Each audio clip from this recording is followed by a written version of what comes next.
Schöne gute Morgen. Začína sa nám nový deň a posledný deň v Sape. Dobré počasie celkom, lebo včera nám pršalo v podstate pol dňa, tak sme toho moc nestihli, ale dneska ideme tu troška preskúmať. Ideme si dať nejaký lúp menší po okolí a pozrieť nejaké tradičné dedinky a rýžové polia a tak. Motorečka nachystaná, my sme nachystaní, tak ideme na to. Sme kúpili aj lístky na zajtra, lebo zajtra odchádzame zo Sapy do Ha Giang. Cesta bude trvať nejakých 6 hodín. Pôjdeme nejakým takýmto busom v podstate. Neviem, Hello Kitty, či to bude, alebo taký iný. Bol to boj, lebo ranné lístky sú hneď vypredané. Ale nakoniec sa nám podarilo vychytať nejaký ranný lístok. Tak som zvedavý, čo to bude za bus. Mal by to byť sleeping bus, tak ako sme, keď sme išli z Hanoja do Sapy. Za pol mega, že skvelá cena. 15 koruniek, 6 hodín v autobuse. Môj oriešok? Dva oriešky. Dva oriešky.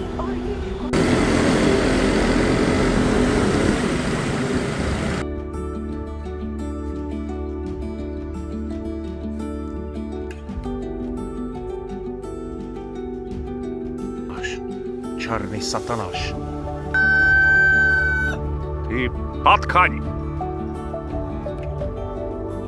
Aj tvoja duša je taká čierna?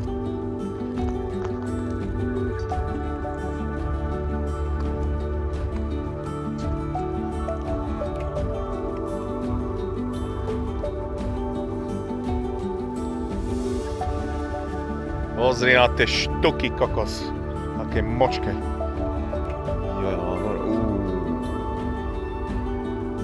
Tam ku ním.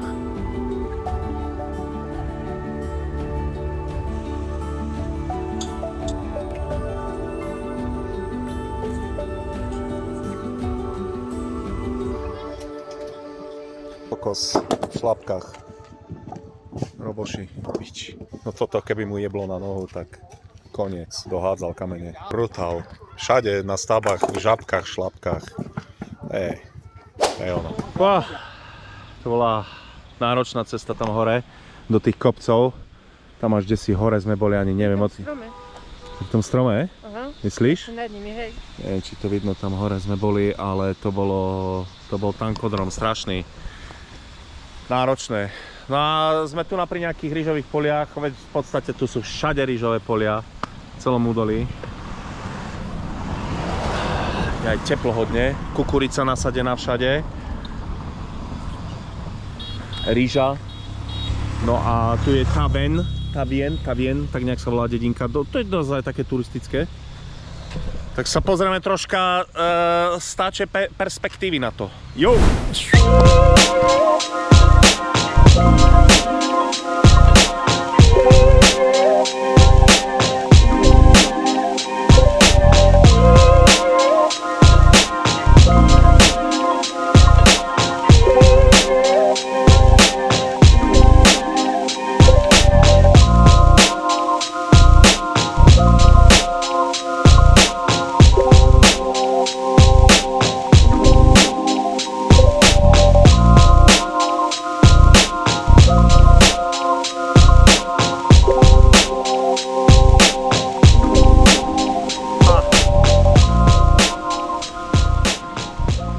Sme našli prvý instagramový spot v rýžových poličkách. Dal som si jednu coconut coffee a dal som si potom ešte pre Zuzku white coffee, niečo také s vajcom. Kokos, to bude mix zaujímavý. Vajco, ako moja hlava vajco. Tam máš ešte stoličku, tam si môžeš robiť riadne instagramové fotky. Tam je ale odtiaľ to môže byť. Ale akože brutálny spotík. Samozrejme všade sú tu, môžeš si nabíjať telefóny. Nie. Hej, to máš power of love. Vidíme, čo nám príde. No tu máš napísané čo. Super, pekot, egg coffee. Mám mango smoothie. Zuzka má coconut coffee a lemon juice. Kokos, ale tento egg coffee, už som si to zamiešal, už to vyzerá tak divne, ale je to super, riadne dobre to chutí. To je so žltkom vlastne, som niečo ako keby to bolo s holandskou máčkou, ale super to je. Cena tohto všetkého 250 000, 8 frankov, 7. Za výhľady sa platí. Ale akože super, no. Super výhľady, no. Čistý Instaspot. Instaspot. Ty kotiarky. Z karty mi predávajú za 10 000 jednu. Pozri.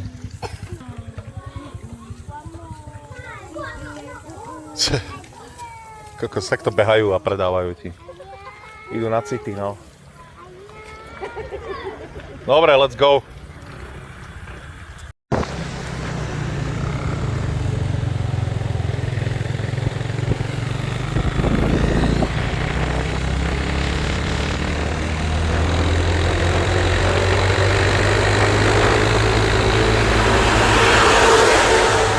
My hip keeps cramping. So I'm at a weird angle. Yeah. It keeps just going. Because you are a little bit taller.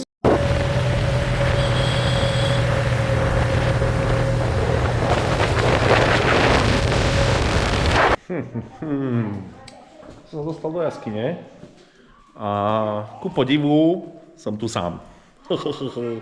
Lebo však samozrejme je už za chvíľu 6 hodín a žiadni turisti tu. No. Takže tu mám sám jaskyňu pre seba. Ešte týpek ma predbehol na motorke a sa ma pýtal, či chcem ísť do jaskyne, že no, chcel by som ísť pozrieť. Tak 2 franky som mu zaplatil, 60 000. A mi zapálil svetlo, zasvietil mi svetlo. Tak mám jaskyňu sám pre seba, len je to tu hodne šmiklavé. Ale celkom zaujímavá jaskyňa. Vo Vietname je jedna z najväčších jaskyň na svete. Je to, objavil ju rolník pred nejakými 20 rokmi. A má jaskyňa vlastný ekosystém. Je mega velikánska jaskyňa. A robia sa tam túry, že 2-3-dňové túry. Neviem, kde presne sa to už nachádza. A normálne, že túra, že $1500. Najväčšia jaskyňa na svete. Ale táto to nie je. No to taďalto by som mal asi prejsť. Tam je šípka.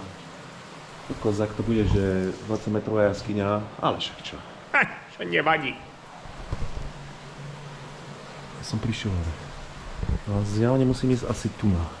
To podliecť a ísť presne tu na. Schodíky spravené. Ale vysvietená riadne. Ono možno by som išiel zadarmo, keby som mal vlastné svetlo, ale prosím ťa. Čo tam 2 franky? Čelovku nemám. To možno bolo lepšie s čelovkou. Ešte budú nejaké živočíchy, určite budú. Keď nie topierky, keby tu boli.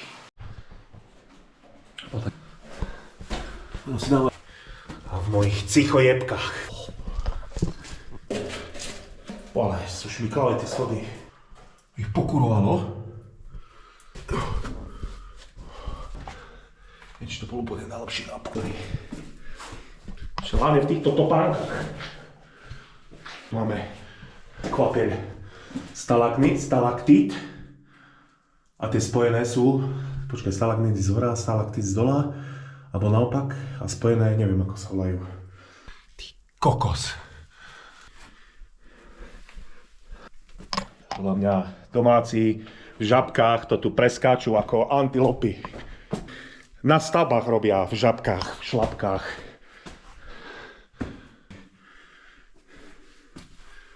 Je zabijak. Kokos. Jeden zlý krok a letíš, kamarát. Ale akože 300 metrov. Šmíka sa. Kokos.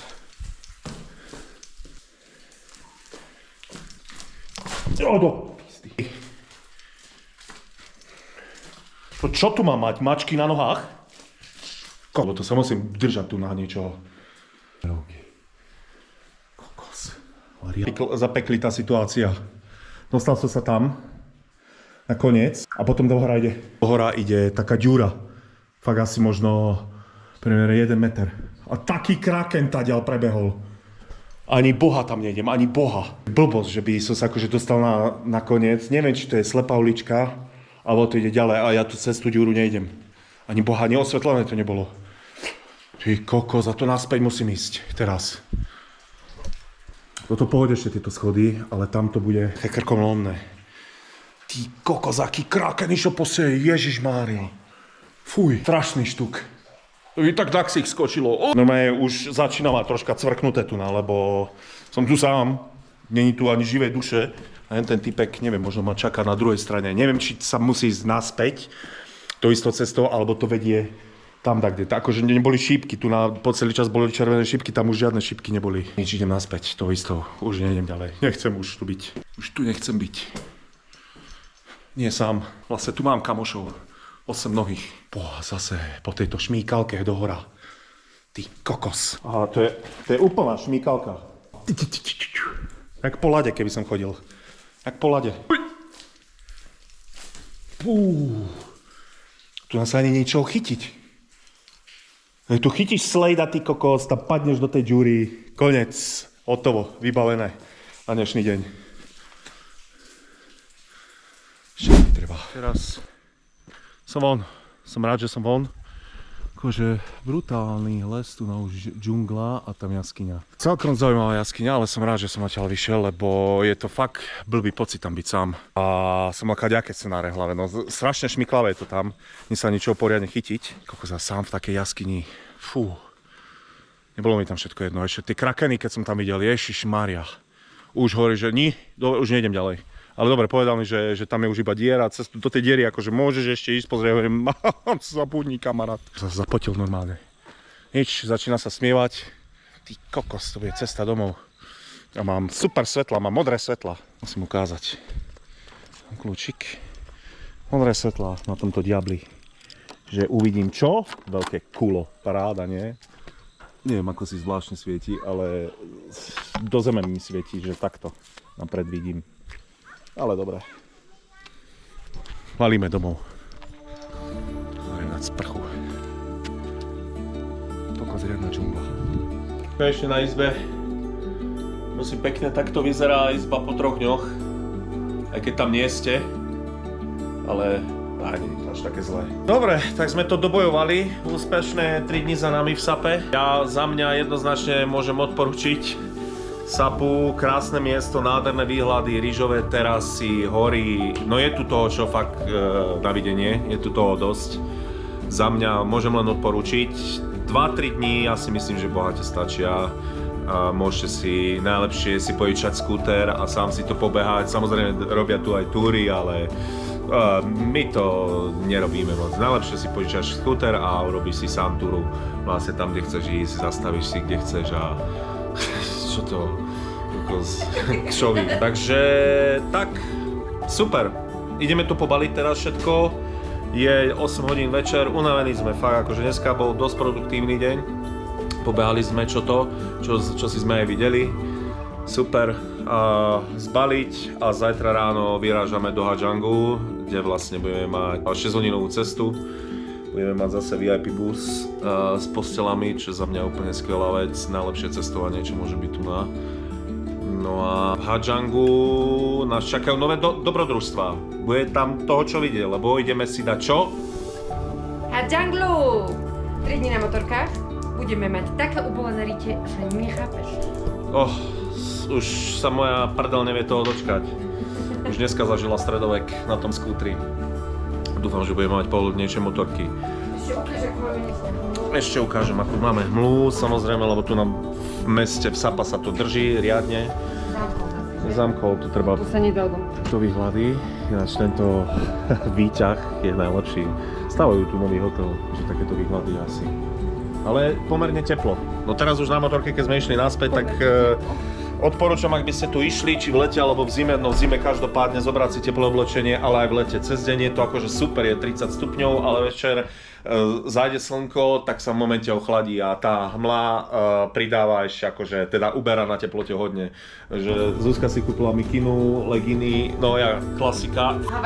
Havajčanos, ale mrzol som už teraz na motorke. Určite teplé oblečenie aj v lete odporúčam, ak teda by tu chcel niekto prísť. No a týmto videom by som sa chcel práve s vami rozlúčiť a ak nás ešte neodoberáte, tak by sa zišli nejakí followersi, lebo mám tam nejakých iba 15 alebo 16, neviem, musím to skontrolovať. A každopádne like, comment, share, čo sa to ešte hovorí? Páčik. Pačík, tu som dal like. No a vidíme sa potom v Hadžang. Takže see you then.